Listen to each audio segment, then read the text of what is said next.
In this video, we are going to be making some snares. So I've already got a Vital open with a MIDI note here, and we're going to be turning off that note tracking so that it just plays the same note, and we'll use the pitch same as we did earlier. So we'll turn off the phase, we'll turn off the smooth. We pretty much always turn smooth all the way off for drums.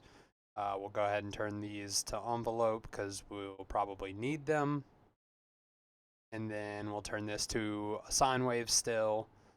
And then the first thing that we're gonna do for a snare is get a little transient. So same deal as kicks and subs and everything. We do want a little click at the beginning, and sine waves are great for that. So we're just gonna go ahead and grab this LFO1 and do a shape like this.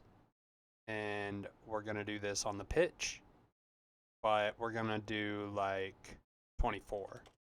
So now we've got this. That's where we're at. And we'll pull this sustain down. We'll pull the decay back. And now this is where the magic really happens, is in our noise. So we're going to add some noise to the transient. So we'll go grab our LFO2. And we're going to put this on the level here. And we'll drag this all the way up. We need to have some control on the noise of the sine wave as well, so we'll put that there, and we'll kind of do something similar to the pitch, maybe a little longer. So now we have this right here, and that noise doesn't really seem to fit right now, but as soon as you add some to the transient and then again like a follow-up, we're getting pretty close to a snare. So I'm going to change this to seconds, and we have a little more control. And then I'm going to adjust this pitch. And now we have something a little punchier, and I think that is a pretty solid starting point. We can maybe bring down this noise a little bit. Something like that. And then we will go into our effects, and we're gonna actually apply an EQ just to have a little visual on it. We'll put a compressor on here.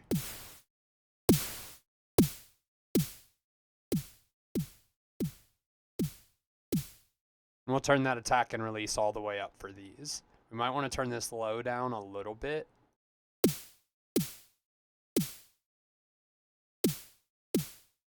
Maybe a little distortion.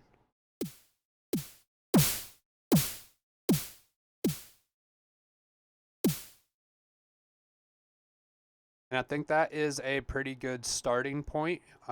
We did not turn on our high res, so we'll go do that because we are now going to duplicate this. So maybe we'll try for 4 snares here too, because they are pretty easy to swap out. I like that first one. We're just going to leave it alone.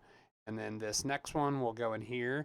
And you'll see that playing around with this pitching and the spacing or the timing of the sine versus the noise is really what determines the shape and style of the snare. So we might drag this out a little bit.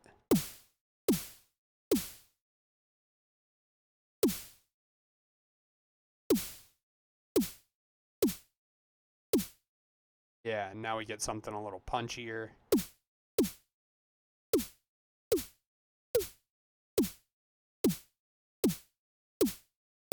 And then maybe we'll go turn up this distortion.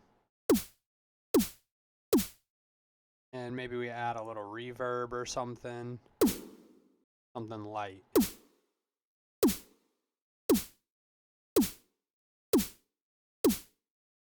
Kind of more so just like a room response.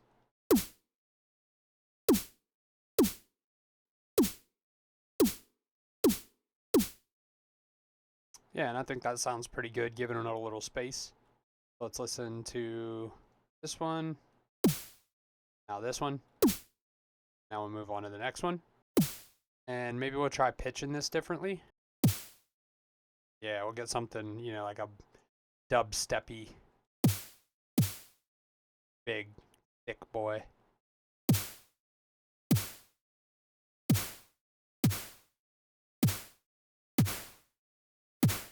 And we can maybe drag the delay out on, or decay out on this.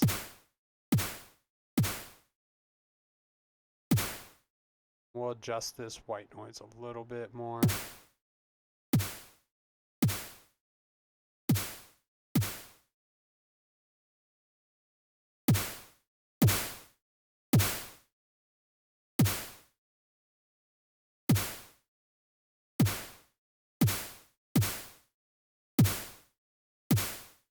And I think that's all right. And we'll go on to this last one. Maybe we'll do something like pretty tight for this last one. Maybe a little higher on the pitch, but tighter on the noise, more of a transient.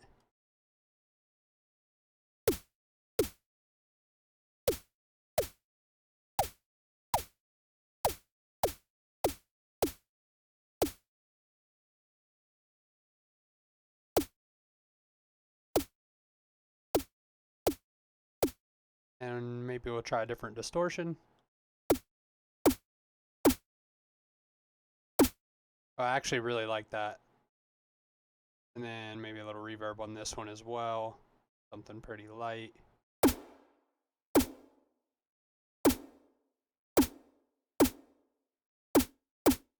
Yeah, you might not even be able to tell, but it kind of adds like a echo layer on the sides. So I think something like that is pretty good. Maybe we'll play around with this, see if it does anything.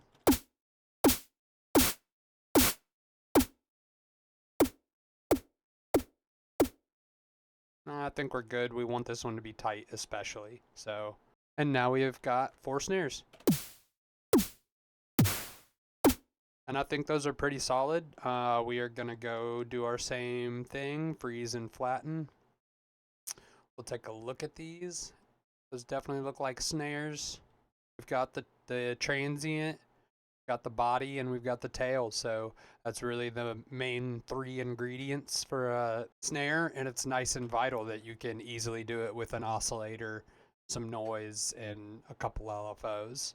And so now we will clean these up a little bit, and now maybe we'll go EQ these a little bit. That's a lot of low end.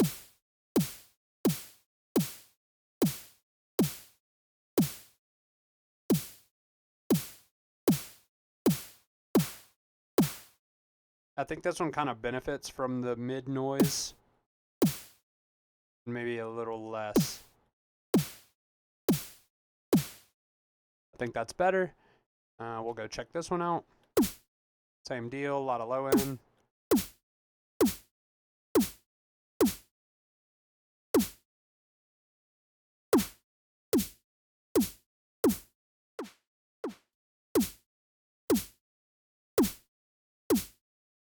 I think that's good right there.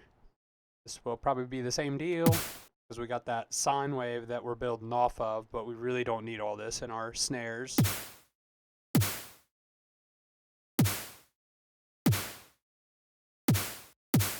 Now this one definitely needs that sparkle on it.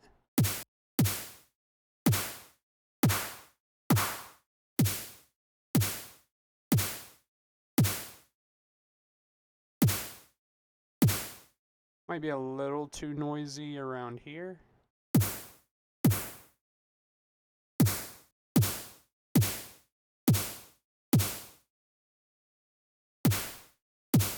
All right, and our last one. I think this one could use a tiny bit more noise. And that sounds pretty good to me. I don't really want to put any distortion or anything on these because it'll just make them noisier. So from this point, it would really need some sculpting if you wanted to drastically change the sounds. But I think these are all pretty dope snares that could be used in different instances. And so that's a good thing to have across a sample pack is similar sounding tools, but things that have some variation among them. So with this done, then we will go freeze and flatten those EQs.